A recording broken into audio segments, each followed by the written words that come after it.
Allah sampaikan semua hajat dan maksud kita. Allah sembuhkan semua penyakit yang ada pada diri kita. Fatihah ini juga kita niatkan buat kesembuhan guru kita Ustaz Muhammad Rifai yang sedang sakit, dan Al-Ustaz Haji Muhammad Yasin yang juga sedang dirawat. Mudah-mudahan semoga Allah segera angkat penyakitnya, dan semua saudara-saudara kita yang sedang sakit zahir dan batin. Bismil Fatihah. A'udzu billahi minasyaitonir rajim. Bismillahirrahmanirrahim. Alhamdulillahi rabbil alamin arrahmanir rahim maliki yaumiddin. Iyyaka na'budu wa iyyaka nasta'in. Ihdinas siratal mustaqim. Siratal ladzina an'amta 'alaihim ghairil maghdubi 'alaihim waladdallin. Rabbi firli wa liwalidayya wa lil mu'minina amin. Bismillahirrahmanirrahim. Alhamdulillah rabbil alamin. Allahumma shalli wa sallim ala sayyidina Muhammad wa ala ali sayyidina Muhammad. Amma ba'du, faqala Syekhul Muallif rahimahullahu ta'ala wa adama an-naf'a bihi wa bi barakati 'ulumihi wa bikum fid din wad darain amin.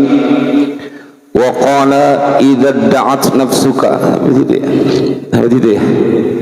wa qala idza da'at nafsuka annaha la tufarriqu baina wujudi syai'i wa 'adamihi fala taqna minha bidzalika hatta takhtabiraha bil amrayni jami'an.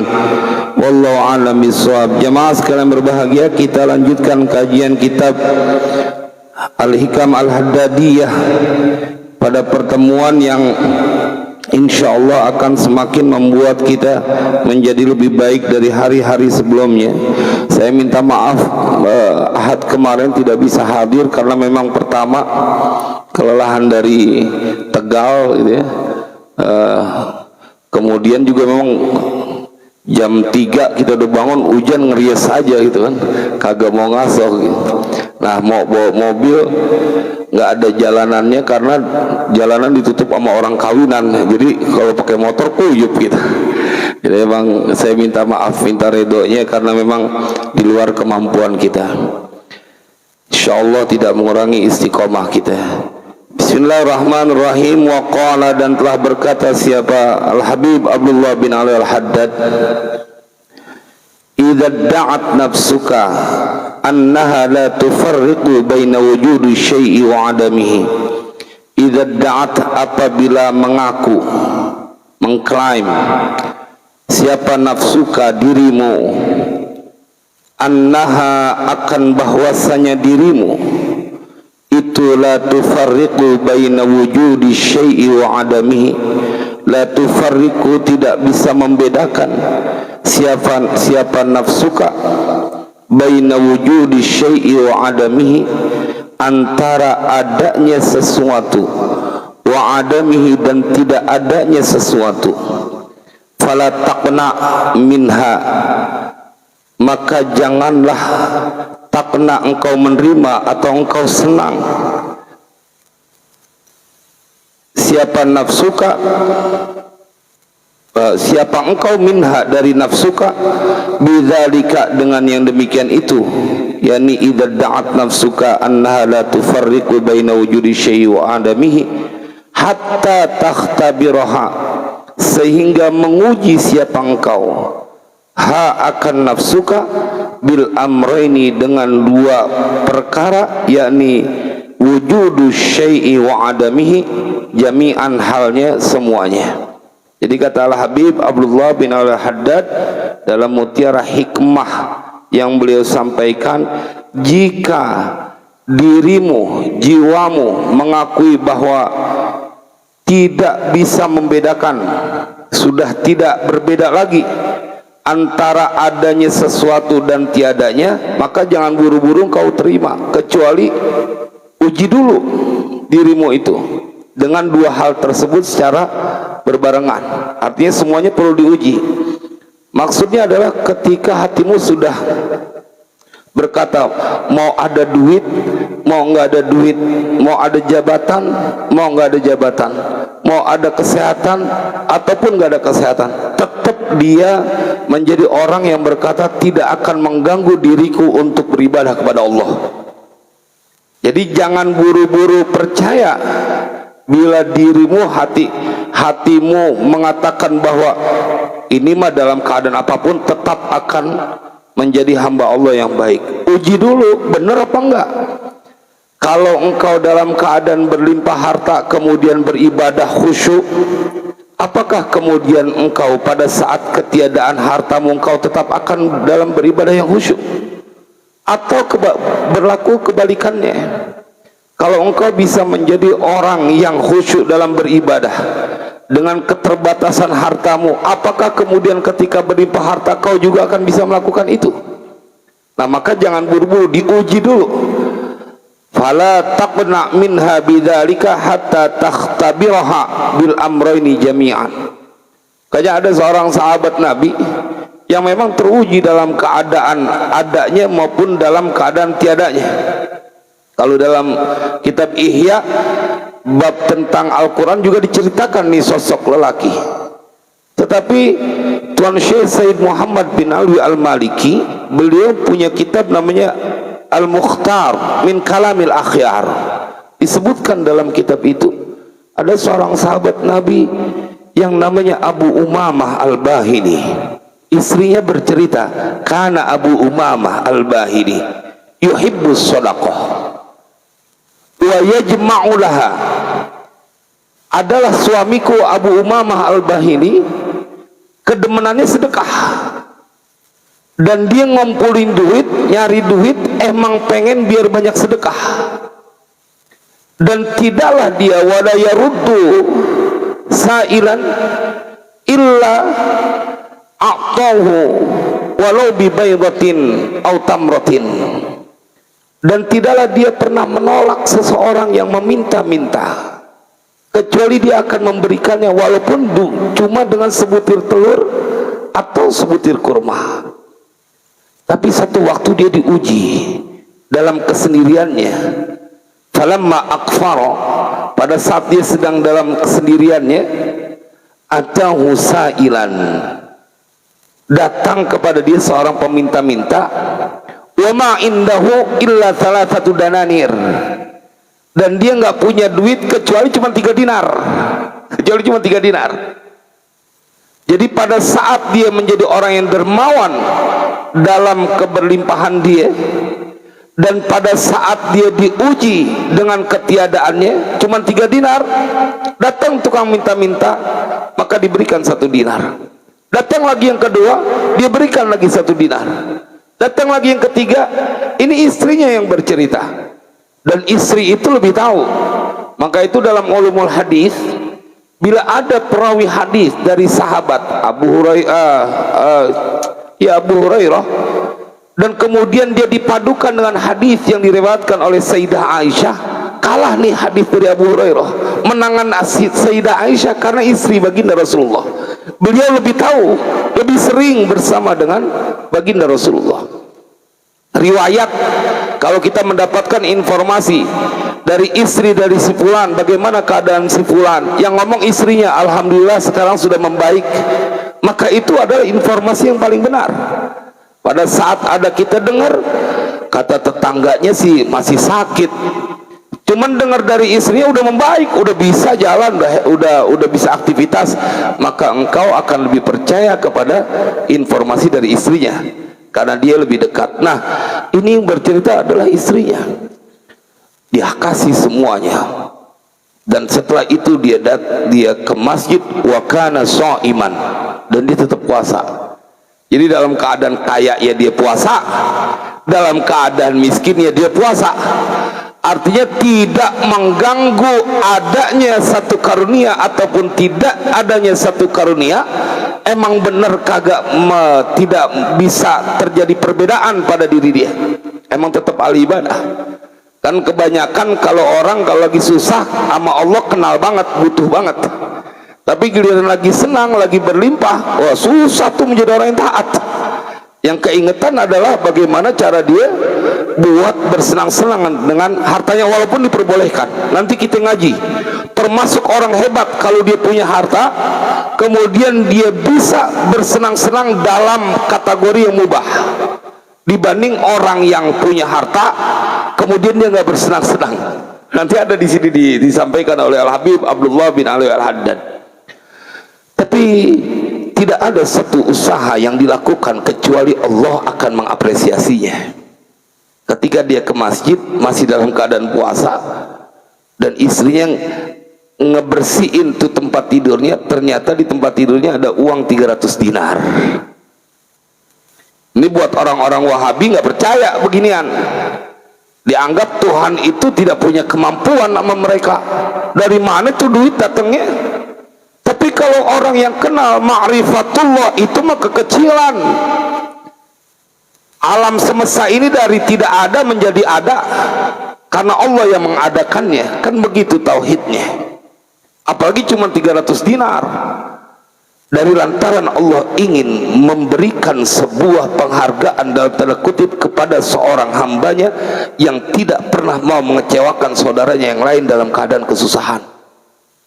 Jamaah sekalian berbahagia, kalau Abu Umamah Al-Bahili dia tidak bisa membedakan antara adanya dan tiadanya sesuatu, tetap dia menjadi orang yang istiqomah, artinya melakukan kebaikan. Nah, kalau kita uji dulu, bila dalam dua keadaan itu tidak merubah hubunganmu dekat dengan Allah, maka engkau menjadi orang yang sesungguhnya telah memasrahkan dengan sebenar-benarnya tawakal kepada Allah Jalla Jalaluh. Makanya kalau dalam syarahnya ini disampaikan bahwa kalau engkau sudah melakukan itu dengan alasan likamali tawakkuliha ala rabbiha au li ghayati zuhdiha au ma'rifatiha bi rabbiha, kalau udah bisa mengetahui itu dan tidak terjadi perubahan pada dirimu, likamali tawakkuliha, jadi udah benar likamali tawakkuliha, udah sempurnanya dia punya tawakal. Kalau dalam Al-Quran tuh diceritakan orang yang hal yang kayak begini diceritakan tentang orang-orang yang dirindukan oleh surga. Wasari'u ila maghfiratin min rabbikum wa jannatin 'arduha as-samawati wal ardu uiddat lil muttaqin alladzina yunfiquna fis sarra'i wad dharra. Jadi orang yang dia dalam keadaan keberlimpahan harta atau dalam ketiadaan harta, dia tetap punya kebiasaan yunfikuna, alladzina yunfikuna fis sarra'i wad dharra.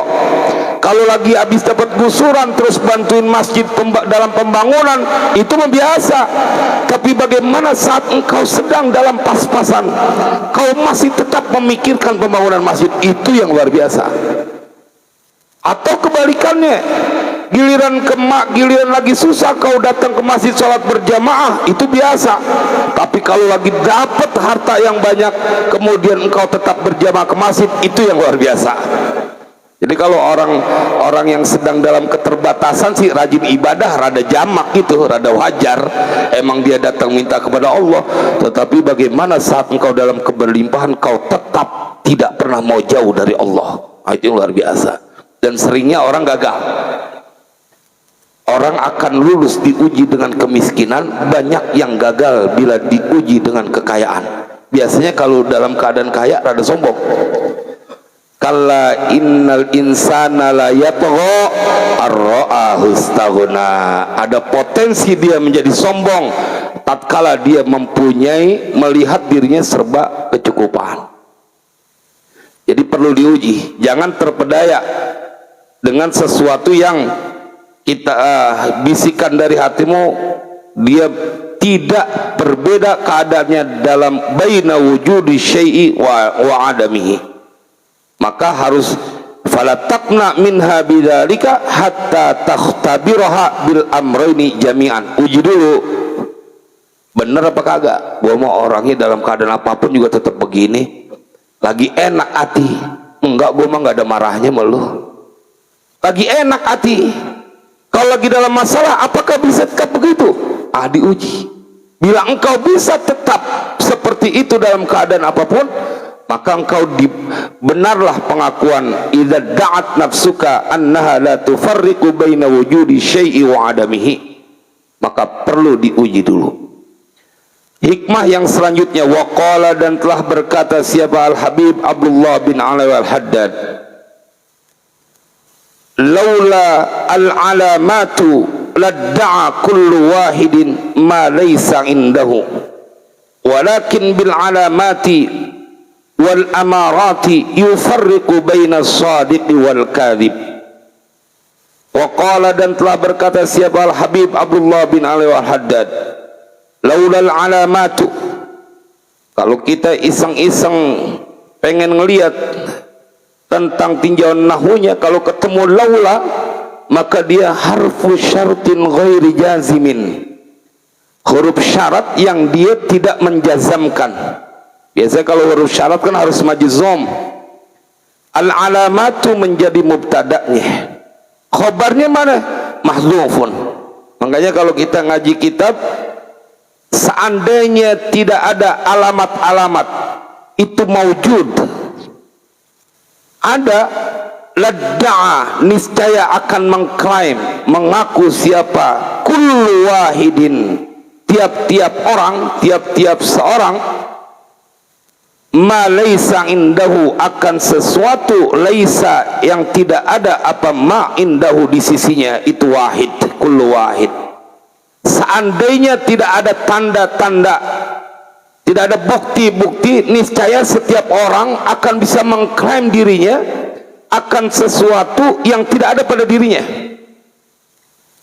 Walakin bil alamati wal amarati, dan akan tetapi dengan tanda, wal amarat sama juga dengan tanda, alamat, yufarraqu baina as-sadiqi wal kadhibi, dibedakan antara orang yang jujur dengan orang yang bohong. Jadi kalau emang nggak ada tanda-tandanya, maka setiap orang bisa mengklaim dirinya dengan sesuatu yang tidak ada pada dirinya.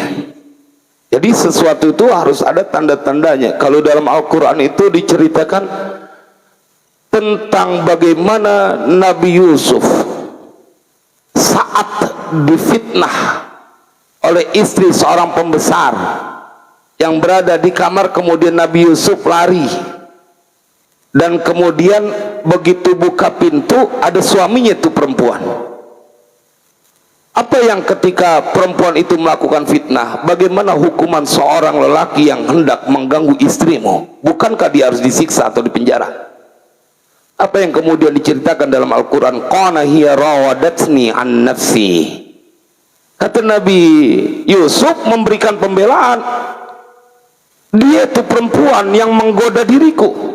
Qala hiya rawadatni an nafsi wa syahida syahidun min ahliha in qudda qamisuhu min qubulin fasadaqat wa huwa minal kadhibin. Ini jadi tanda. Datanglah seorang saksi dari keluarga perempuan tersebut dan kemudian berkata, jika bajunya nih Yusuf koyak, sobek dari depannya, fasadaqat, perempuan ini benar, wa huwa minal kadhibin, Yusuf bohong. Itu ada tanda namanya. Tapi wa in kana qamisu qudda min duburin fakadzabat wa huwa minas shadiqin. Tapi kalau bajunya robek dari belakang, tuh perempuan bohong, yang benar Yusuf. Karena kalau dari depan, berarti kan perempuan itu meronta-ronta, kemudian dia akan menggunakan berbagai cara untuk memberikan pembelaan. Kalau bajunya dari depan sobek, emang benar Yusufnya yang gangguin tuh perempuan. Tapi kalau bajunya sobek dari belakang, maka dia lari dan kemudian perempuan itu menjamret bajunya sehingga sobek. Falamma ra'a qamisahu qudda min duburin, maka tatkala suaminya ngelihat baju Yusuf sobeknya di belakang, maka kemudian Yusuf berkata, ini adalah tipu dayamu wahai istriku, inna kaidakunna azim, sesungguhnya tipu daya perempuan itu teramat besar. Jadi segagah apapun, kalau udah ketemu perempuan, ketemu bini di rumah, jadi ciut juga. Sampai dibuat bercandaan, lakinya bintang 3, bininya di rumah bintang 4. Itu biar kata di luar jadi singa podium, giliran di rumah jadi kucing juga kadang-kadang cuman nggak sering banget, nggak. Artinya inna kaidakunna azim, tipu daya perempuan itu begitu besar. Dan tetap kemudian seorang suami diceritakan dalam Al-Quran, Yusufu a'rid an hadha, Yusuf udah ya, jangan ceritain ke siapa-siapa. Dia jaga nama baik istrinya. Wastaghfiri li dzambik, dan engkau wahai istriku minta ampun atas dosamu. Innaki kunti minal khati'in, sesungguhnya engkau adalah termasuk orang yang melakukan kesalahan. Tetapi saya ingin menceritakan bahwa apa yang disampaikan oleh Habib Abdullah bin Al-Haddad, seandainya tidak ada tanda-tanda, maka akan mengklaim setiap seseorang akan sesuatu yang sesungguhnya tidak ada pada dirinya. Jadi perlu ada bukti, termasuk ketika engkau tidak bisa mengklaim dirimu sebagai orang yang bertakwa tanpa ada bukti-bukti yang menunjukkan itu. Wah, aneh mah takut sama neraka, aneh lebih takut sama kehidupan di akhirat dibanding dengan kehidupan dunia. Keren, tapi perlu ada tanda-tandanya. Maka lihat apa yang disampaikan oleh Allah dalam Al-Quran. Alif Lam Mim, itu adalah dzalikal kitabu la raiba fihi hudal lil muttaqin. Siapa orang-orang bertakwa? Alladzina yu'minuna bil ghaibi wa yuqimunas shalah. Ente salat apa kagak? Salat kagak, nggak ada tanda-tandanya, lagi ngaku takut sama urusan akhirat, bohong. Setiap engkau berani meninggalkan perintah Allah, cukup itu menjadi tanda kau kelewat nekat untuk kehidupan di akhirat. Kalau orang yang kemudian dia melaksanakan perintah Allah, berlaku sebaliknya, itu orang nggak usah ngomong, kita bisa menyimpulkan dia aktif, kemudian sholat berjamaah, cukup itu menjadi bukti, tanda bahwa itu orang mikirin urusan akhirat. Kalau kagak datang-datang ke Masjid Al-Falah, kemudian dia bilang dia takut dengan urusan akhirat, dunia dia nggak pikirin, bocah pitik juga kagak percaya. Wah, aneh takut dengan urusan akhirat, aneh mau urusan dunia aneh nggak pikirin. Tapi sholat berjamaah di Masjid Al-Falah, kemudian kegiatan di Masjid Al-Falah, dia kagak peduli aja. Kalau kata orang Betawi dulu, ampe lindung bebulu orang kagak percaya. Lindung bebulu, kapan bebulunya tuh lindung? Artinya kagak bakal terjadi. Harus ada tandanya. Laulal alamatu ladda'a kullu wahidin ma laysa indahu. Ente pengen mendapatkan tempat terpuji, maka buktinya adalah kau hidupkan sholat malam. Karena begitu dalam Al-Quran. Kalau ente nggak pengen sholat malam atau nggak melaksanakan sholat malam, itu satu bukti kau tidak pernah menginginkan tempat yang terpuji. Karena tempat yang terpuji di sisi Allah itu adalah ketika engkau wa minal laili fatahajjad bihi nafilatan lak, harus diiringi dengan tanda-tanda, bukti-buktinya. Kalau engkau menginginkan nanti punya banyak catatan kebaikan, maka buktinya pada saat di dunia kau tidak akan pernah lelah untuk melakukan kebaikan. Nah, ini yang menjadi ingatan buat kita bahwa dengan alamat itu, walakin bil alamati wal amarati yufarraqu bainas shadiqi wal kadhib. Dengan tanda itulah kemudian bisa dibedakan mana orang yang jujur, mana orang yang bohong. Nah, itu kalau buat urusan segala kalau dalam ilmu hukum itu menjadi penentu tuh, alat-alat bukti namanya ya, Haji Maskur ya. Ada 2 alat bukti yang ditemukan untuk kemudian ditindak lagi, harus ada alat buktinya. Nggak bisa dituduh begitu aja. Makanya ada asas praduga tak bersalah ya. Praduga tak bersalah, emang harus begitu, ada buktinya. Nah sekarang udah ada CCTV-nya, makanya supaya aman ketika melakukan kesalahan, kita akan dapatkan berita CCTV-nya hilang atau CCTV rusak, karena ingin menghilangkan alat bukti. Kalau udah ada alat bukti akan ketahuan mana yang sodik, mana yang kadhib, termasuk tentang hubungan kita kepada Allah Jalla Jalaluhu. Jadi jamaah sekalian berbahagia, bukan sekedar kita mengklaim, andai tidak ada tanda-tanda, kalau kata Al-Habib Abdullah bin Al-Haddad, setiap orang bisa dia mengakui sesuatu yang sesungguhnya dia tidak kerjakan, tidak ada pada dirinya. Nah ini kita sering temukan dalam kehidupan bermasyarakat, yang namanya fitnah-fitnah, karena dia ingin mendapatkan kedudukan, kemudian dia mengarang-arang cerita tentang kebaikan yang dia lakukan karena supaya dapat dukungan. Nah itu sering banget kita temukan. Tapi kan ada tanda-tandanya. Gue lihat, lu demen nggak sama masjid? Kalau lu kagak demen sama masjid, kemudian yang lu fitnah demen ke masjid, udah lu yang salah. Gitu aja.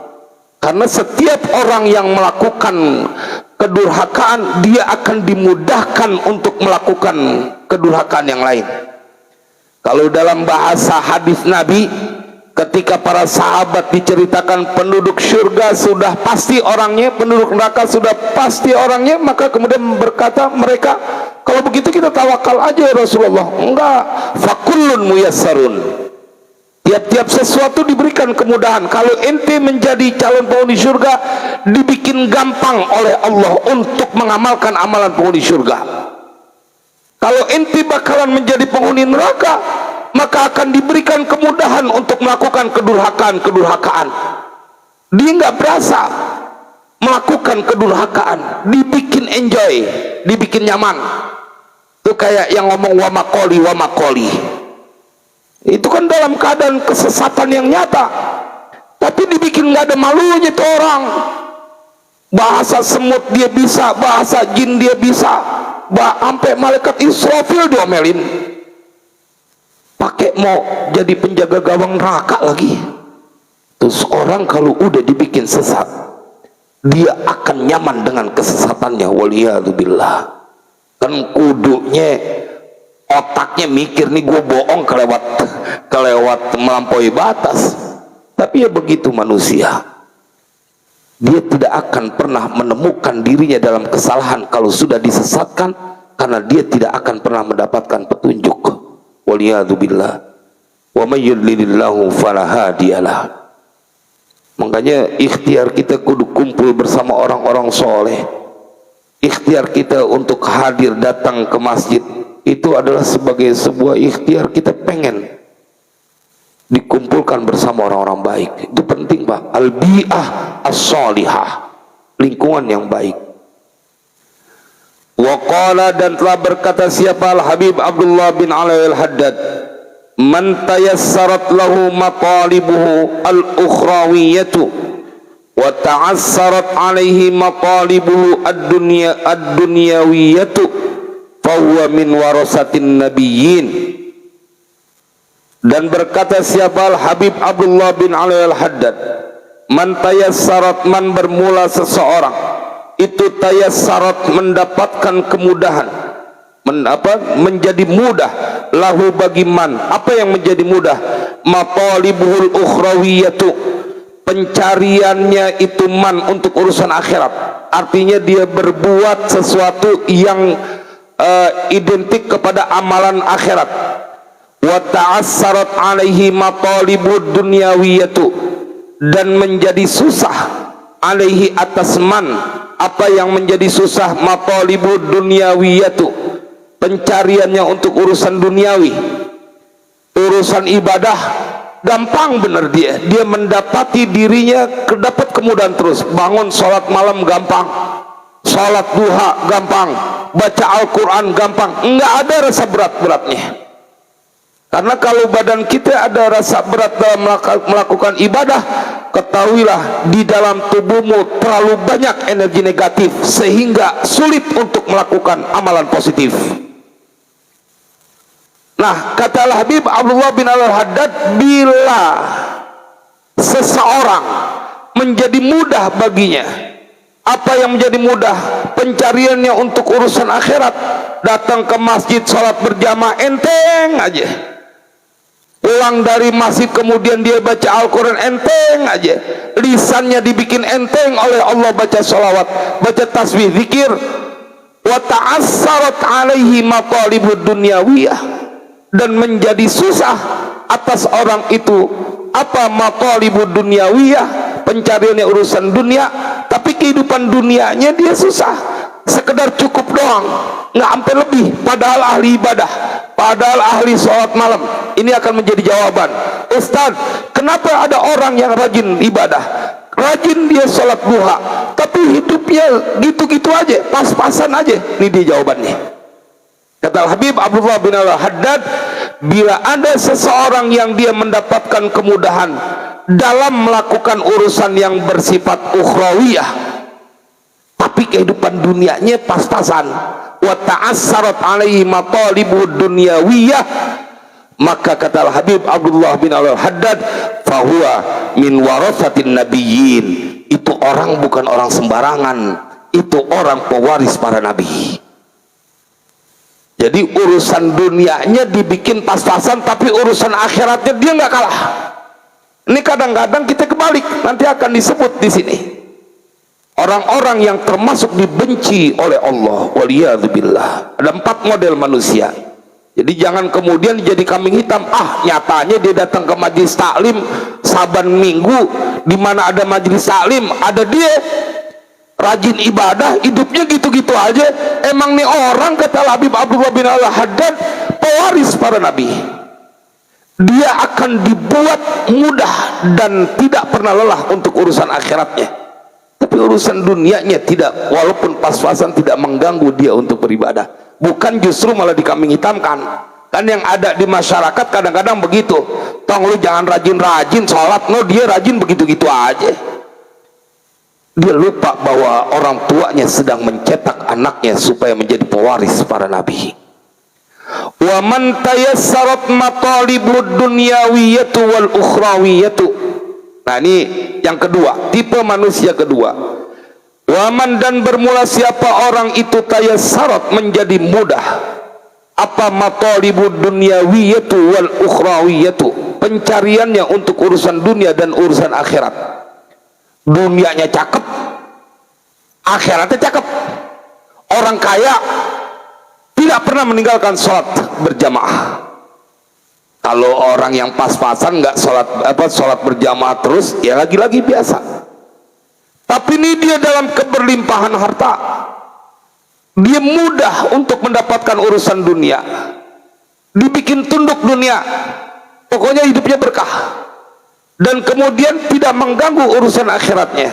Wa man tayassarat matalibud dunyawiyatu wal ukhrawiyah, dan siapa orang yang menjadi mudah apa pencariannya untuk urusan dunia dan akhirat, fahuwa min ashabil yamin. Ya Rabb, paling enggak ini yang begini nih yang paling kita resep dibanding yang pertama tuh, kayaknya kita nggak sanggup juga kayaknya.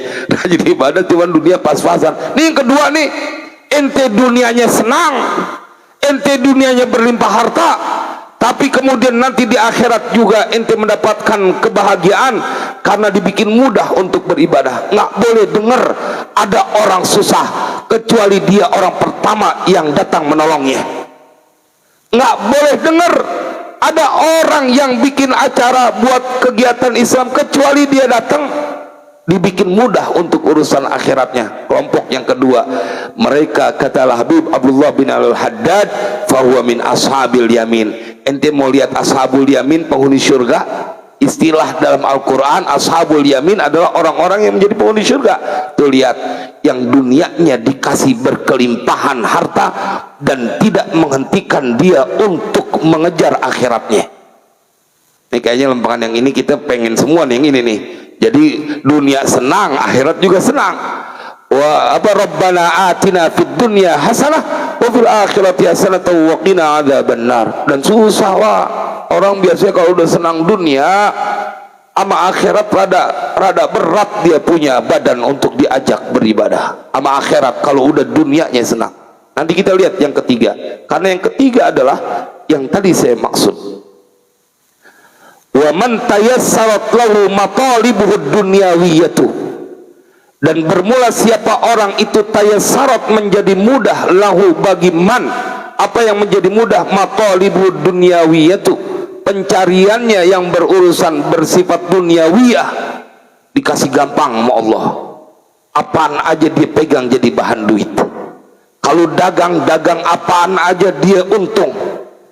Dia diberikan kemudahan untuk mendapatkan pencarian urusan dunianya. Wa ta'assarat alaihi al-ukhrawiyatu, dan menjadi sulit alaihi atas man apa al-ukhrawiyatu, yakni matalibul ukhrawiyatu. Maka kata Al-Habib Abdullah bin Ali Al-Haddad, fahuwa minal mustadrajin, itu adalah orang-orang yang mendapatkan istidraj. Nah, kalau dalam syarahnya, apa yang dimaksud dengan istidraj?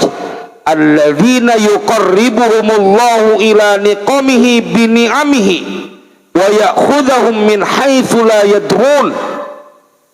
Yang dimaksud orang-orang yang mustadrajin, yang diberikan istidraj, adalah orang-orang yang yuqarribuhumullahu ila niqamihi bi ni'amihi, orang-orang yang Allah dekatkan mereka kepada siksaannya, tapi dengan sebab nikmat yang Allah berikan kepadanya.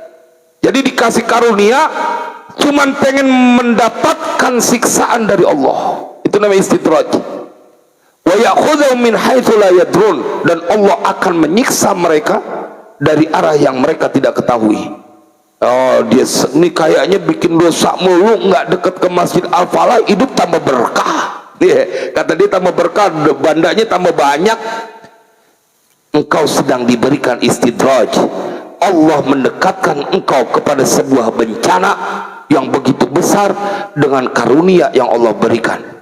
Istidraj kalau bahasa Inggrisnya diambulin. Ya, diambulin ya. Diambulin, emang lagi diturutin, dikasih semuanya. Entar ada lempengannya dia dibikin nyungsep. Waliyadzubillah, Allahumma sallimna. Ngeri yang begitu. Dia dibikin lupa dengan sesuatu yang akan terjadi pada diri dia. Entar kalau udah dapat bencana, baru dia tuh badannya sehat, dikasih sehat, dikasih harta banyak, kemudian dia nggak ajak ibadah, dia anggap bahwa hidupnya dapat restu dari Allah. Fa'ammal insanu idza mabtalahu rabbuhu fa'akramahu wa na'amahu fayaqulu rabbi akraman. Ini Al-Quran bercerita, kalau dia dapat bencana kemudian dimuliakan oleh Allah, dia menganggap bahwa Tuhanku telah memuliakan aku. Wa amma idza mabtalahu faqadara alaihi rizqahu fayaqulu rabbi ahanan. Dan pada saat Allah memberikan dia satu keterbatasan, dia berkata Allah telah menghinakan aku. Enggak, bukan itu. Kuncinya adalah kalla balla tukrimuna al-yatim wa la tahabuna ala ta'amil miskin wa ta'kuluna turatha aklan lamma wa tuhibbunal mala hubban jamma. Itu yang bikin menjadi engkau hina atau mulia tergantung bagaimana perlakuanmu kepada anak yatim. Makanya kemarin pada saat khutbah, karena di awal tahun Hijriyah itu kan kalau di tanah Jakarta ada istilahnya lebaran anak yatim. Makanya Ustaz Mar Hasan luar biasa, kalau ada santunan anak yatim, Masjid Al-Bahar santunan anak yatim, ente paling kagak setahun sekali diingetin 10 Muharram. 10 Muharram, biar ente punya hati empuk, jangan kebangetan bengis sama anak yatim, nggak ada pedulinya. Lagian kalau orang dagang mah ini untungnya gede banget dibanding haji. Untungan kita memelihara atau memenuhi kebutuhan anak yatim. Kalau orang haji mabrur, kudu mabrur, dia baru masuk surga. Tapi kalau anak yatim, ente bukan cuma masuk surga, ana wa kafilul yatimi kahataini fil jannah. Kalau hitung-hitungan untung, gedean ini untungnya. Tapi banyak orang yang dia nggak tertarik. Nah, yang disebut berat aja. Urusan dunia dia diberikan kemudahan, keberlimpahan, tapi urusan akhirat diberikan rasa berat aja, nggak peduli aja anak yatim. Padahal anak yatim sebulan kalau kebutuhannya berapa sih? Paling enggak 1 juta tuh buat sekolah, buat makannya. Ente cicilan pengen punya mobil pakai jutaan, 5 juta, 6 juta supaya punya mobil di dunia, ente bela-belain, kagak pernah ngeluh. Berapa banyak orang yang kredit angsuran rumah sampai belasan tahun, dipotong gajinya 3 jutaan, 4 jutaan karena pengen punya rumah di dunia, sampai dibela-belain.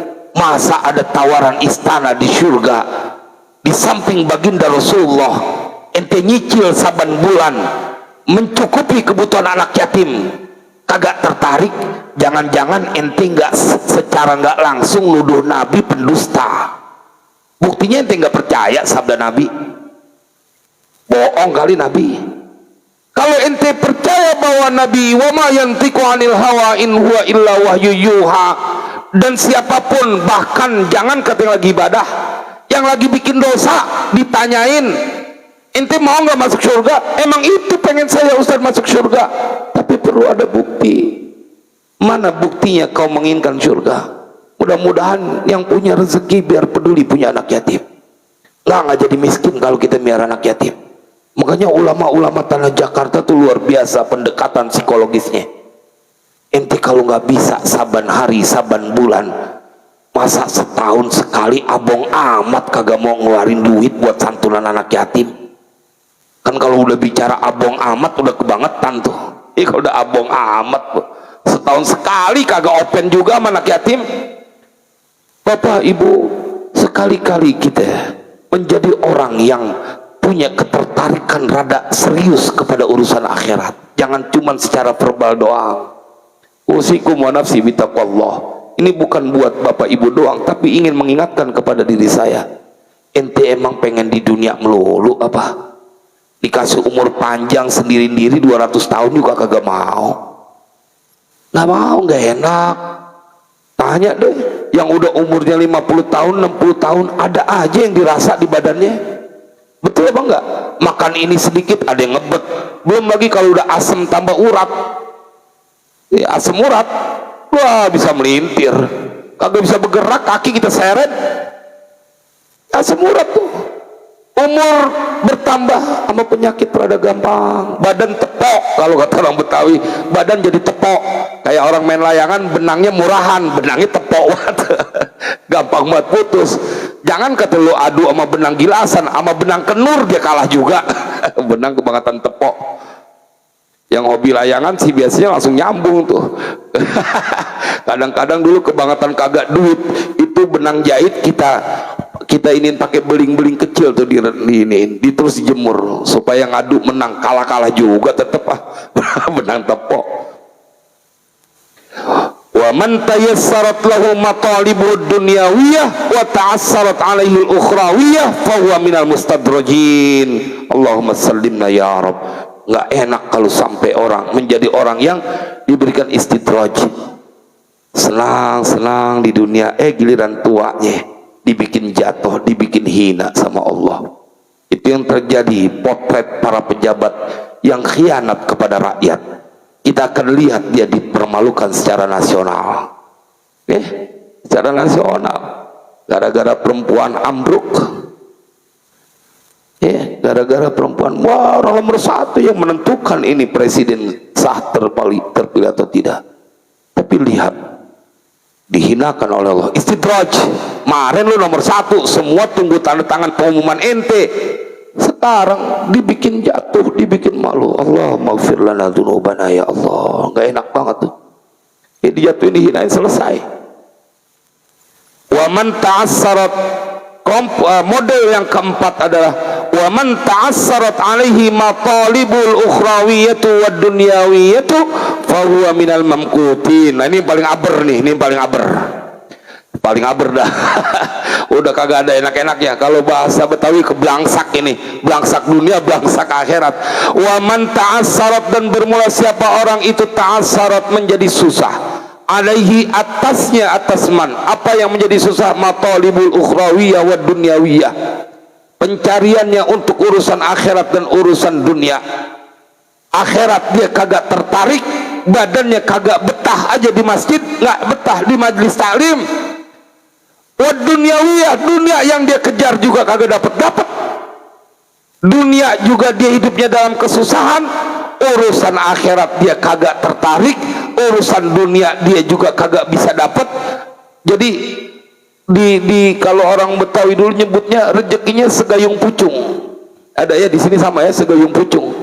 Kalau orang yang suka beli seret ya, tapi buat peribahasa tamsilnya segayung pucung. Ente kalau makan es cendol, beli es cendol itu biar kata dicelupin tuh ininya, apa namanya, sendok buat gulanya, begitu diangkat dia segayung pucung juga. Gayung pucung kecil banget. Makanya peribahasa orang Betawi dulu itu dalam gitu kalimatnya. Iya, direndam. Ibarat kata lu dimodalin berapa aja, diurugi nama modal, emang bakalan selesai segitu doang udah. Makanya kalau buat itu semuanya udah dikasih, emang dasar rezekinya segayung pucung ya begitu-gitu aja. Sampai pucung kulitnya dijadiin gayung, kebangetan susah itu. Sedikit dia dapatnya. Akhiratnya susah, dunianya dia kagak dapat. Fahuwa minal mamkutin. Wah ngeri. Al-Habib Abdullah bin Al-Haddad lempengan ini nggak pakai ditedeng aling-aling. Pengen lihat orang yang dibenci oleh Allah, tuh lihat yang dunianya keblangsak, ibadahnya dia kagak demen, urusan akhiratnya bakal belangsak. Nah ini banyak yang begini, banyak. Kalau orang kaya males gitu, masih ada harapan dia senang di dunia, ntar di akhirat dia diseksa, tapi dia pernah ngerasain senang. Lah ente udah dunia keblangsak sama masjid lagi ogah, nggak tertarik aja. Dunianya susah, akhiratnya susah, nggak ada dia punya sedikit apa namanya, ada rileks dalam kehidupan dunia. Hidupnya cuman mikirin dari bulan ke bulan. Dari bulan Januari lolos, mudah-mudahan bulan Februari juga aman. Dari bulan ke bulan. Itulah orang yang dibenci oleh Allah, waliyadzubillah. Ini kata Habib Abdullah bin Al-Haddad. Tapi kalau ada orang yang secara ekonomi pas-pasan, dia giat dalam urusan akhirat, ente jangan kecilin tuh orang, karena dia min warasatin nabiyyin. Karena biasanya akan sulit dia untuk tertarik urusan akhirat, tapi dia justru giat dengan urusan akhiratnya. Tapi kalau mau ngelihat orang yang dimanjakan oleh Allah, tuh lihat yang dunianya kaya, kontrakannya banyak, duitnya banyak, mobilnya banyak, sama Masjid Al-Falah orang nomor 1 yang dia memakmurkannya. Tuh lihat penghuni surga yang sedang berjalan di duren sawit. Kau lihat orang yang berlimpah secara ekonomi, tapi dia tidak pernah bisa jauh dari masjid karena dia ingin terus memakmurkannya. Wah ini dia min ashabil yamin. Mudah-mudahan ini menjadi manfaat. Emang kudu begini ngaji kalau pagi-pagi biar kagak ngantuk. Kita gaspol aja terus. Apalagi lempangan ini motivasi. Ente tinggal pilih yang mana. Kita pilih. Kalau saya sih milihnya yang nomor 2 Pak. Kalau yang nomor 1 sih kayaknya ngeri-ngeri kagak sanggup gitu. Biarin dah nggak jadi pewaris Nabi, yang penting ashabul yamin gitu. Ashabul yamin.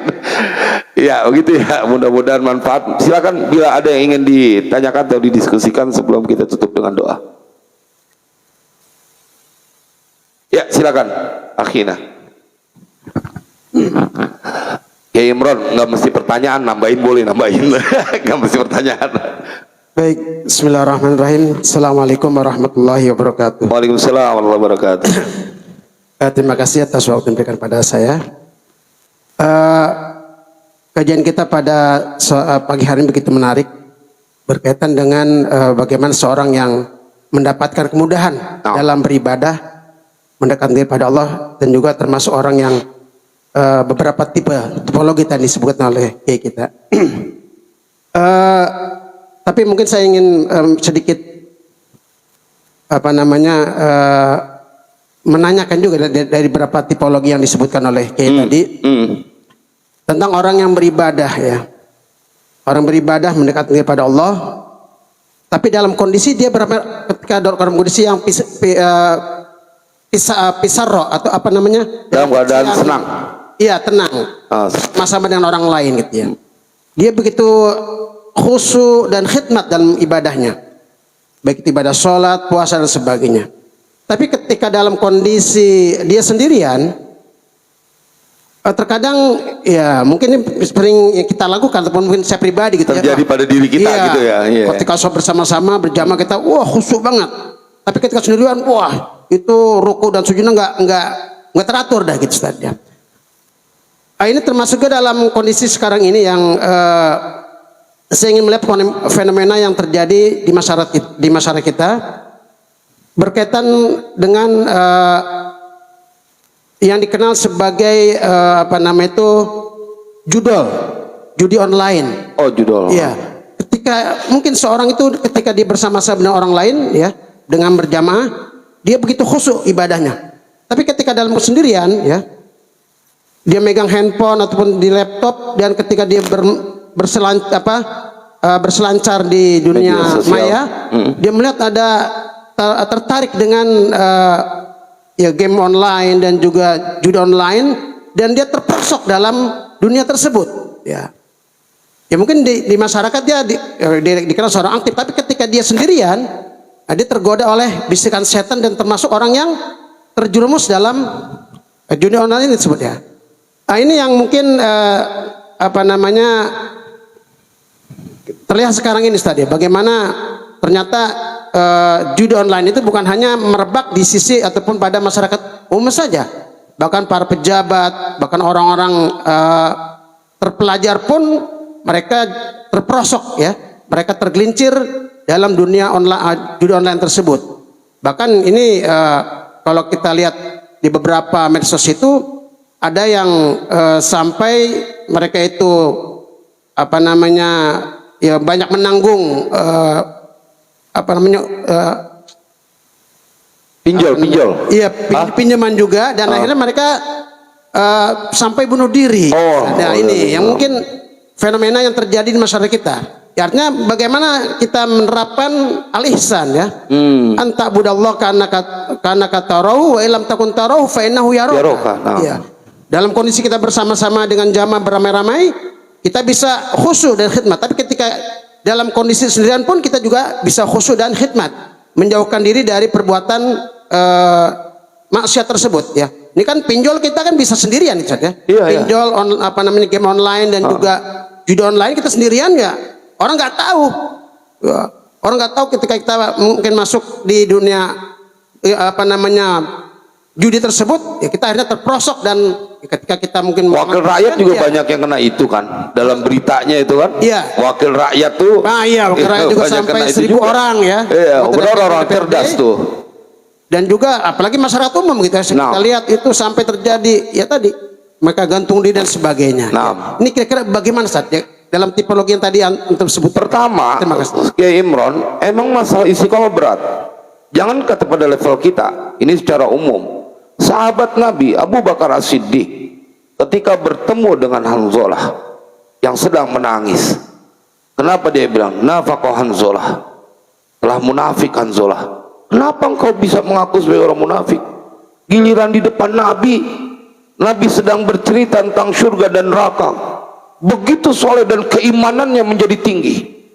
Tapi begitu kembali ke rumah, ini belum ada judi online, belum ada. Tapi begitu sampai di rumah, kami lupa dengan akhirat. Sehingga kemudian Abu Bakar datang dan bersama Hanzalah datang kepada Nabi dan menceritakan, emang begitu sebuah perjuangan engkau untuk melakukan ketaatan kepada Allah. Kalau engkau bahkan dibilang, ini yang membuat Imran bin Husain namanya, seorang sahabat Nabi terobsesi karena bila engkau bisa keadaanmu saat bersamaku dan saat tidak bersamaku, artinya tidak dalam satu majlis, kesolehannya sama, la safahatkumul malaikah, niscaya akan salaman kepada engkau malaikat.